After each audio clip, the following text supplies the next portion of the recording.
કચ્છનો ફરી અભ્યુદય થયો છે અને આજે આપણી સાથે છે કચ્છના લોકલાડીલા સાંસદ શ્રી વિનોદભાઈ ચાવડા. સર, સ્વાગત છે અમારી આ ખાસ અભિગમમાં. અત્યારે અમે સ્મૃતિવનમાં છે અને આ સ્મૃતિવનનો એન્ટ્રન્સ છે અને સૌથી પહેલાં અમે વાતો કરતાં કરતાં જઈશું કચ્છના પુનરુત્થાનની અને પછી પુષ્પાંજલિ કરીને અમારો ઇન્ટરવ્યૂ આગળ વધારીશું. આવો. આજથી 25 વર્ષ જો પાછળ જઈએ અને કચ્છના લોકોની જો એ 2001ની 26 જાન્યુઆરીની જો આપણે યાદ તાજા કરીએ તો મને લાગે છે કે આજે જેમણે એ દિવસ જોયો હશે એની આંખોમાં કદાચ એ દિવસને યાદ કરે તો આજે પાણી હશે. કારણ કે આજના દિવસે સૌ કચ્છીઓએ, સૌ લોકોએ પોતાના સ્વજનો, પરિવારજનો એટલે કે 13,000 લોકોને એ ભૂકંપની અંદર ગુમાવ્યા અને એને આજે 25 વર્ષ પૂરા થઈ રહ્યા છે. આજે ભલે આજે કચ્છનું પુનર્વસન થયું, કચ્છ આજે બદલાણું છે. કચ્છ આજે દુનિયાની અંદર અને દેશની અંદર સૌથી અગ્રેસર આજે વિકાસની દ્રષ્ટિએ આપણને આજે જોવા મળશે. બિલકુલ, એમાં કોઈ બેમત નથી. આપણે ભાઈ અત્યારે છીએ એ આજનો દિવસ જે 13,000 પરિવારજનો જે ગુમાવ્યા છે એમના સ્મૃતિમાં, એમની યાદમાં આ સ્મૃતિવનનું નિર્માણ થયું છે. અમે બધા ભાગ્યશાળી છીએ કચ્છીઓ. આમ તો આજે દેશ અને ગુજરાતના લોકો ભાગ્યશાળી છે. એક એવું નેતૃત્વ મળ્યું. ધરતીકંપ પછી થોડા સમયમાં મુખ્યમંત્રી તરીકે નરેન્દ્ર મોદી સાહેબે જવાબદારી સંભાળી અને એમણે આ કચ્છના પુનર્વસનને, કચ્છને બેઠું કરવાની એમ કહેવાય ને કે જીવનમાં સંકલ્પ લીધો.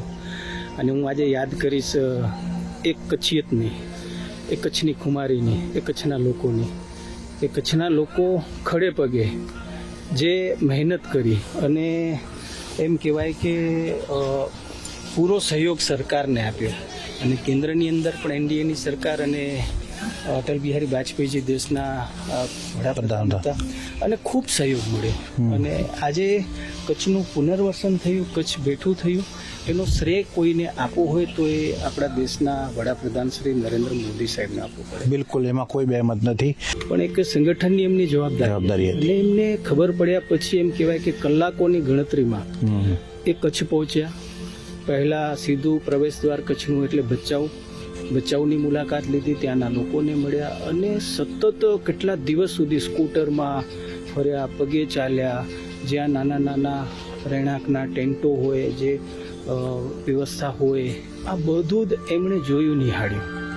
અને એટલે જ મને લાગે છે કે એ દેશના, આપણા ગુજરાતના મુખ્યમંત્રી બન્યા અને તરત જ એમણે પહેલી દિવાળી એ અહીંયા જ્યાં ચોબારી છે કે જે ધરતીકંપનું જ્યાં કેન્દ્ર બિંદુ હતું, એ ગામની અંદર એમને પહેલી દિવાળી કરી.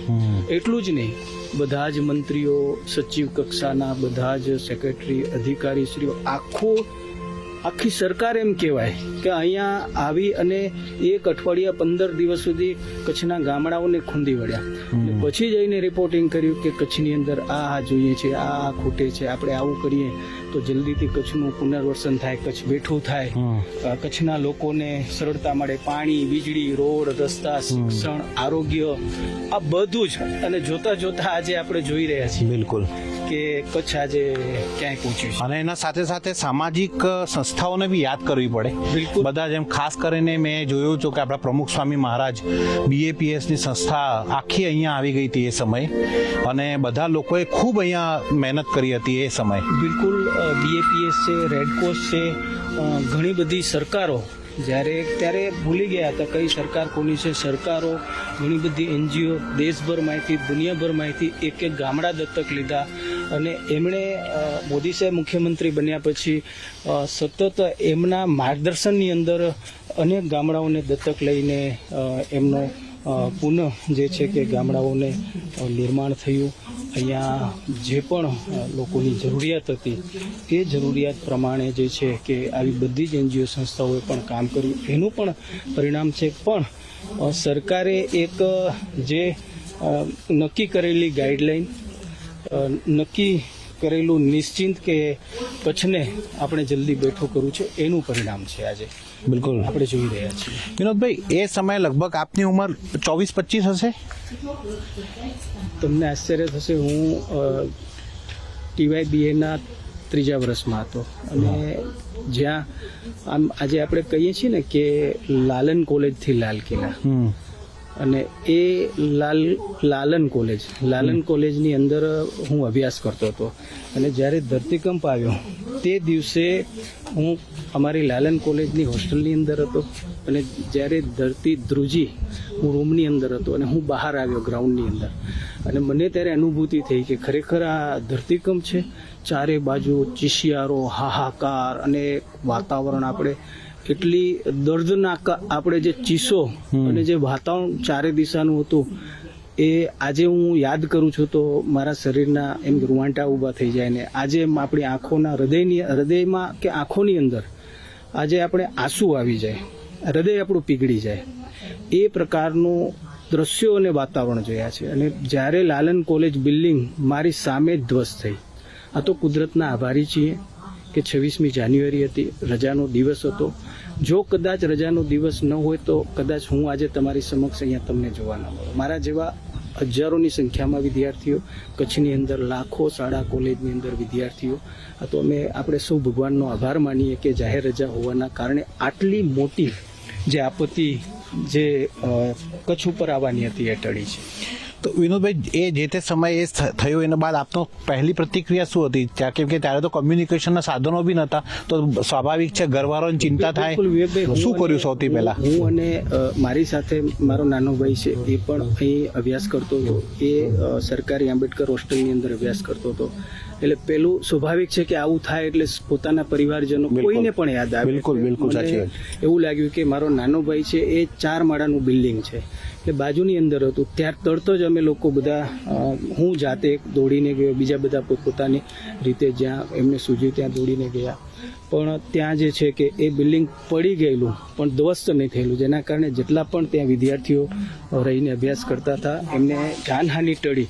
પછી અમે લોકો ત્યાંથી બધા એ વિદ્યાર્થીઓ મળ્યા, બધા અમે એટલે કે મિત્રો મળ્યા, અને પછી અમારી જેટલી પણ, પહેલું તો અમને એવું જ લાગ્યું કે ભાઈ આપણી હોસ્ટેલો છે, અહીંયા કન્યા આંબેડકર કન્યા હોસ્ટેલ છે, અહીંયા અન્ય હોસ્ટેલો છે, વિદ્યાર્થીઓ છે, એટલે વિદ્યાર્થી તરીકે ત્યારે આપણે હતા એટલે પહેલો વિચાર એ આવ્યો અને અમે બધા દોડીને ગયા. પણ વિવેકભાઈ, ત્યારે જે અમે જોયું કે ચારે બાજુ, એ નાનો માણસ હોય કે મોટો માણસ, ચારે બાજુ જે છે માત્ર ને માત્ર ધ્વસ્ત બિલ્ડિંગો, મકાનો, ચિસ્કારીઓ, હાહાકાર અને એમ્બ્યુલન્સ, તમને આ જ સાંભળવા મળ્યું ચારે બાજુ.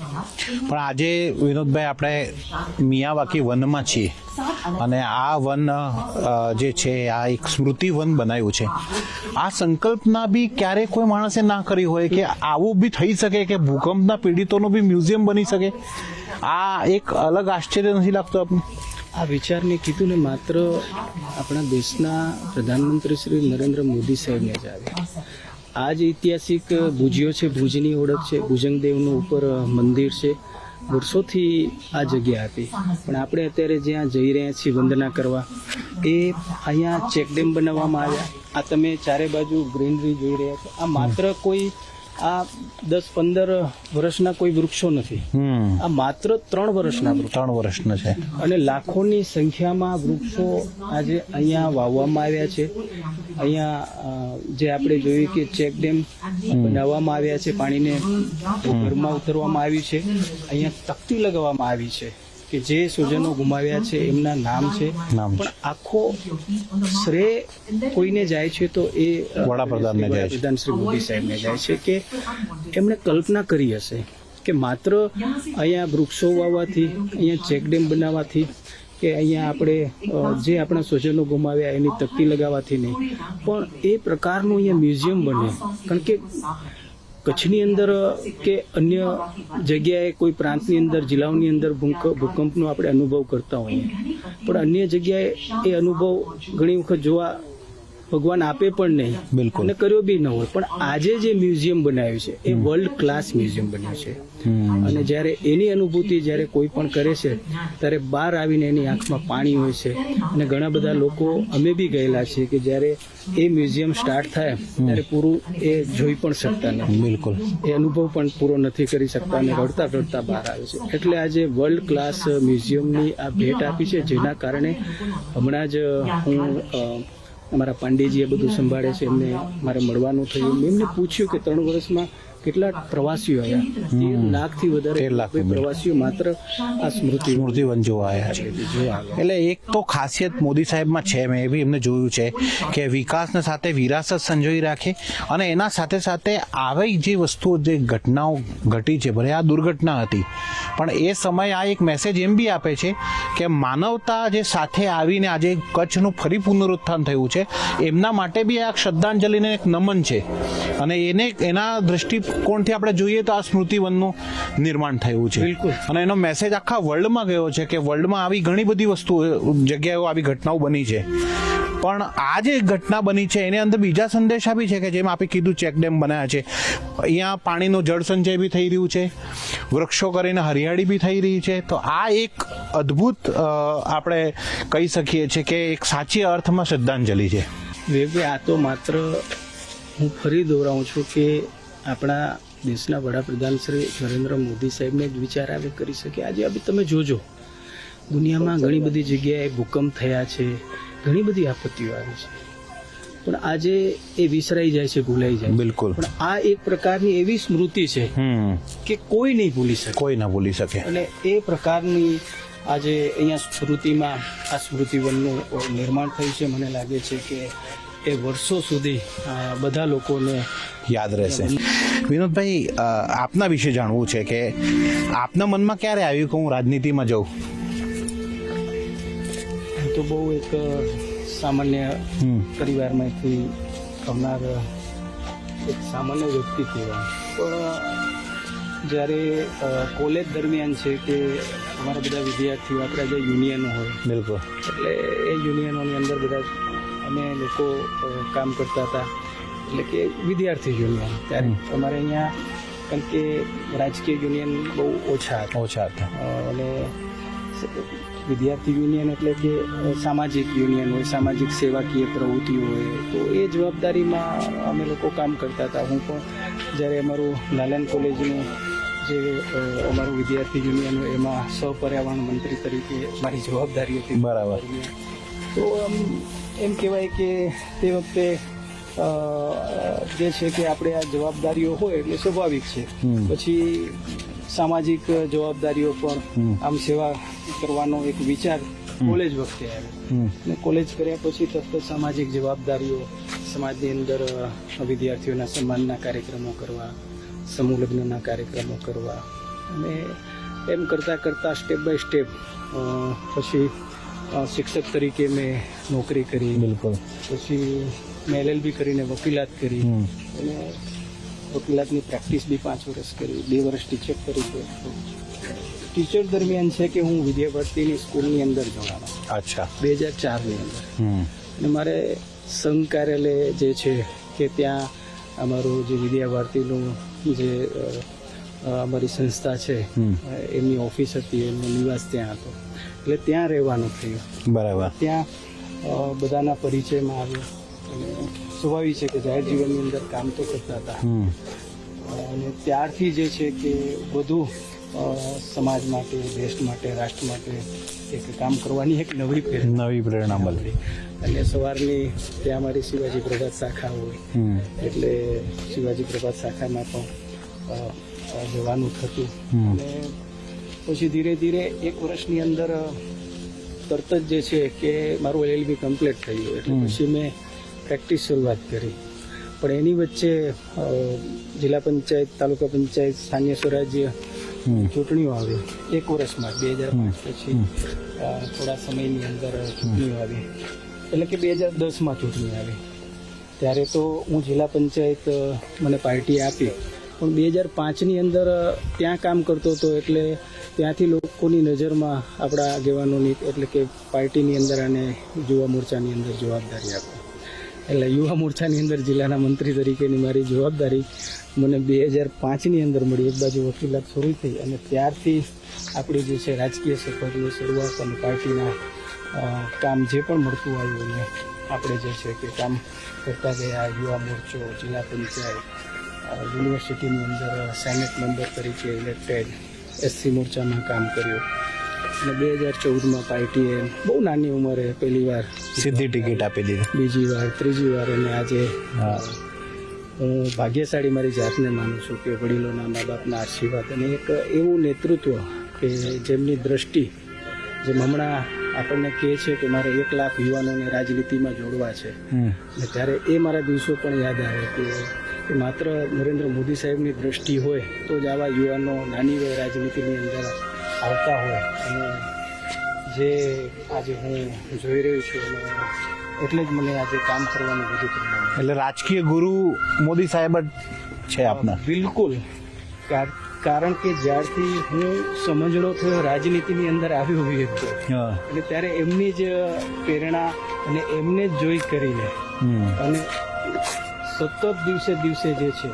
અને મેં તમને કીધું કે એક સામાન્ય પરિવારમાંથી આવીને આ પ્રકારની, જેનો કોઈ ગોડફાધર નહીં, બિલકુલ નહીં, કોઈ દિશા, કોઈ રાજનીતિક બેકગ્રાઉન્ડ નહીં, બિલકુલ નહીં, કોઈ પારિવારિક વારસો નહીં, જરાય નહીં, કલ્પનાની પણ વાત નહીં કે આવી આપણે કલ્પના કરીએ. એક ભારતીય જનતા પાર્ટીના કાર્યકર્તા તરીકે જવાબદારી મળી એટલે કામ કરવું અને ધગસથી કરવું, મહેનતથી કરવું, ડિસિપ્લિનથી કરવું.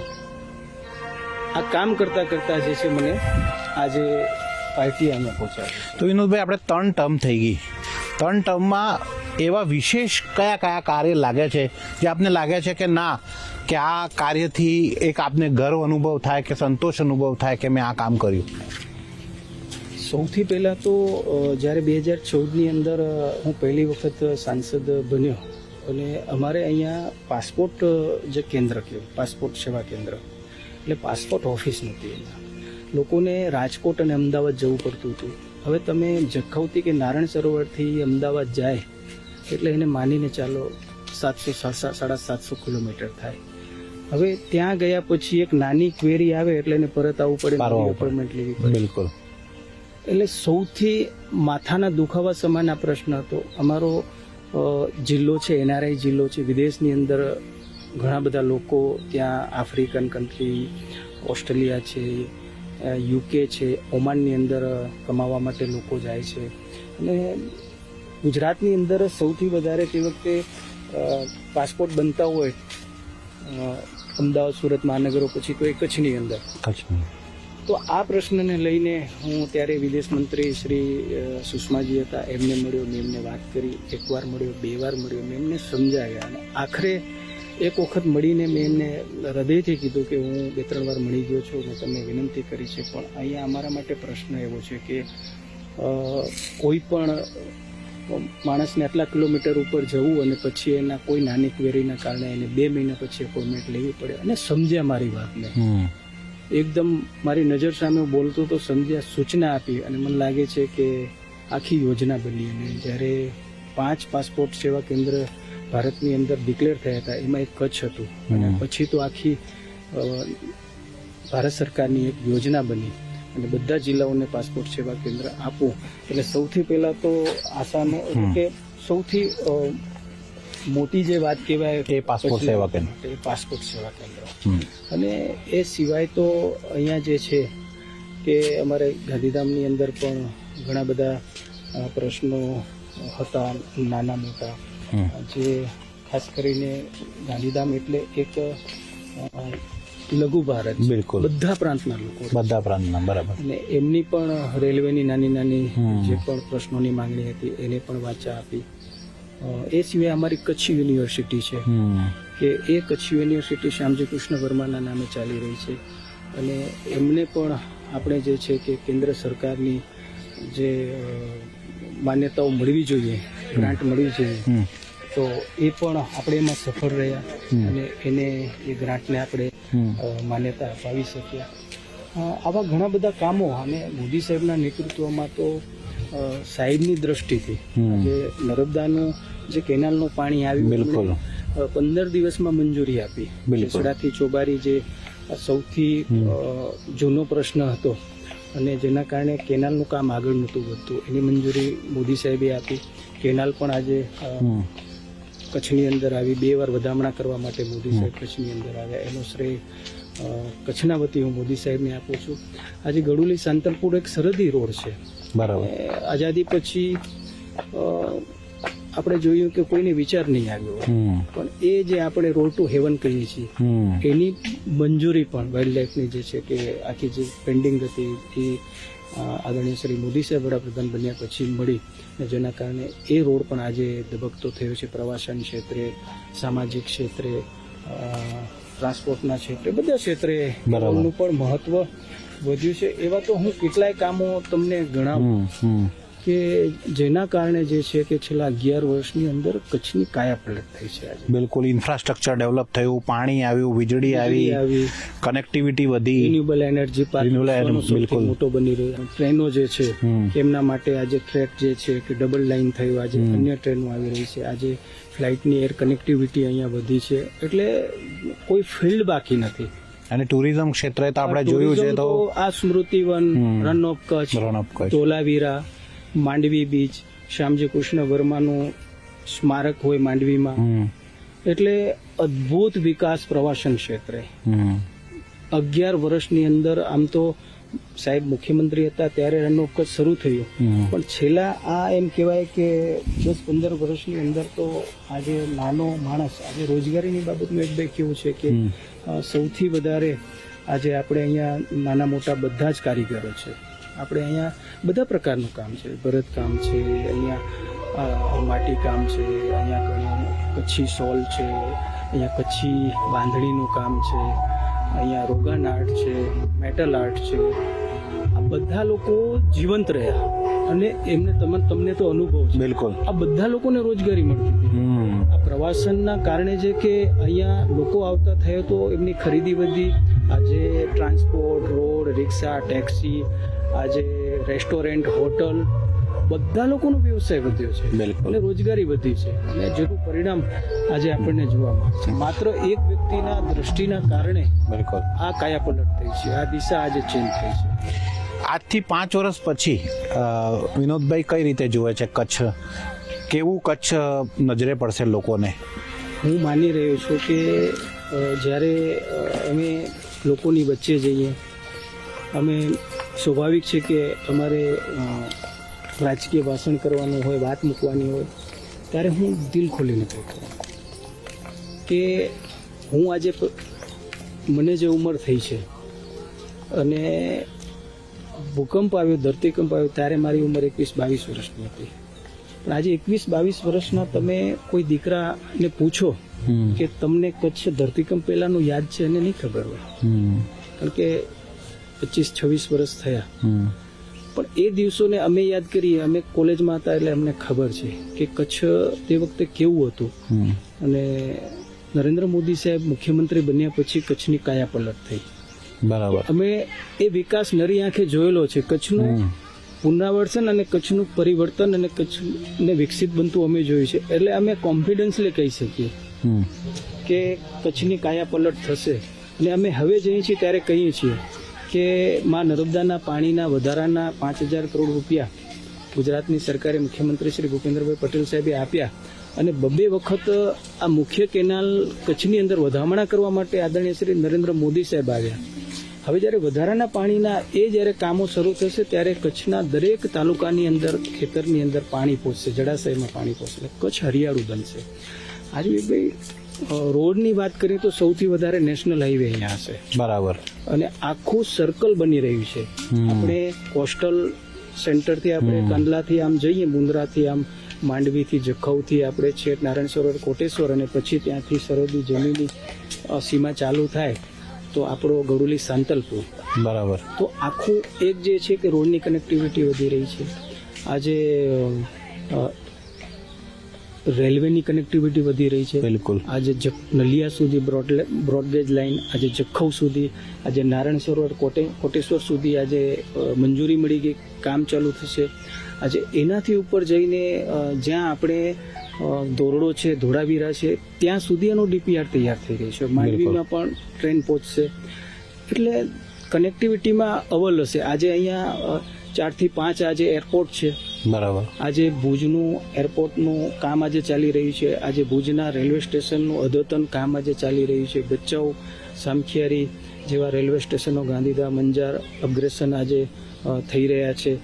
એટલે કે કનેક્ટિવિટીની અંદર પણ ખૂબ જ આવનાર સમયમાં જે છે કે કચ્છના લોકોને ફાયદો થવાનો છે. એટલે માત્ર એક જિલ્લો એવો છે, હું તો હંમેશા કહેતો હોઉં છું કે કચ્છની અંદર એગ્રીકલ્ચર નંબર 1. આજે અહીંની ખારેક હોય, અહીંનું દાડમ હોય, એની કેસર કેરી હોય. આજે સવારે અમે જે પ્રજાસત્તાક પર્વ નિમિત્તે જે પ્રદર્શનની જે ટેબલો હતા એમાં અમે જોયું તો સ્ટ્રોબેરી અને દ્રાક્ષ પણ કચ્છમાં થતી છે, આજે જોવા મળે છે. તો એગ્રીકલ્ચર, ઇન્ડસ્ટ્રી, આજે 7,000 ઇન્ડસ્ટ્રીઝ છે રજીસ્ટ્રેશન. 5 લોકોથી કરી અને વેલ્સપન જેવી મોટી ઇન્ડસ્ટ્રીઝ 25,000 લોકોને એક જગ્યાએ આજે રોજગારી આપે છે. બિલકુલ. આજે ડેરી જે 75,000 પરિવારને આજે જોડે છે. અને ચોથું જે છે કે આપણે પ્રવાસન જ્યાં છીએ, મને એવું લાગે છે કે એટલે કે ટુરિઝમ. અને આ જે છે કે હર વર્ષે લાખો લોકોને આકર્ષે છે ને હજારો લોકોને રોજગારી આપે છે. એટલે કચ્છની કાયા પલટ થઈ ગઈ છે. પણ કચ્છ જે હંમેશા નરેન્દ્ર મોદી સાહેબ કહેતા હતા કે કચ્છને સિંગાપુર બનાવવું છે. કચ્છ એક આવનાર સમયમાં હું તો માનું છું કે સિંગાપુરથી પણ ઉપર જઈને એક સ્વર્ગ જેવું કચ્છ બનશે. બિલકુલ. કારણ કે આપણે કલ્પના ન કરી શકીએ એવું બધું જ થયું છે. કામ રાજ્ય સરકાર અને કેન્દ્ર સરકારના માધ્યમથી થઈ રહ્યું છે. મને તો એવું લાગે છે વિનોદભાઈ કે કચ્છ ઉપર છે ને, કચ્છ એક મોડલ જિલ્લો બનવો જોઈએ આખા વર્લ્ડ માટે. આના ઉપર સ્ટડી થવી જોઈએ કે આ એક જિલ્લો જે ઘણી વાર આપણે 71માં જોયું, આપણે નુકસાન થયું, 65ના યુદ્ધમાં બી નુકસાન થયું, પછી ધરતીકંપ આવ્યો એને બાદ બી નુકસાન થયું, ક્યારેક પાણીની અછત હતી ભયંકર, ક્યારેક અતિવૃષ્ટિ બી આપણે જોઈ છે. આ બધી જ પરિસ્થિતિઓમાંથી બી દર વખત પસાર થઈને તમે શરૂઆતમાં તમે કીધું કે કચ્છ સંતો સુરાઓની ભૂમિ છે, શૂરવીરોની ભૂમિ છે. બિલકુલ. અને આજે એ સંત સુરા અને શૂરવીરોની આ ભૂમિ છે. આજે કચ્છની ખમીરવંતી પ્રજા, આજે હું હંમેશા કહેતો છું કચ્છના લોકો રેતાળ જેવા હેતાળ છે, ડુંગર જેવા ખડતલ છે, અને દરિયા જેવા દરિયાદિલ છે. કચ્છે એમ કહેવાય કે વાવાઝોડું જોયું છે, કચ્છે દુષ્કાળોએ જોયા છે, કચ્છે ધરતીકંપે જોયે છે, કચ્છે 61, 71 અને વર્તમાન જે આપણી ઓપરેશન સિંદૂરના એમાં બી પણ આપણે જોયા છે. કચ્છના લોકોએ આજે જે કોરોના જેવી મહામારી એ પણ જોઈ છે.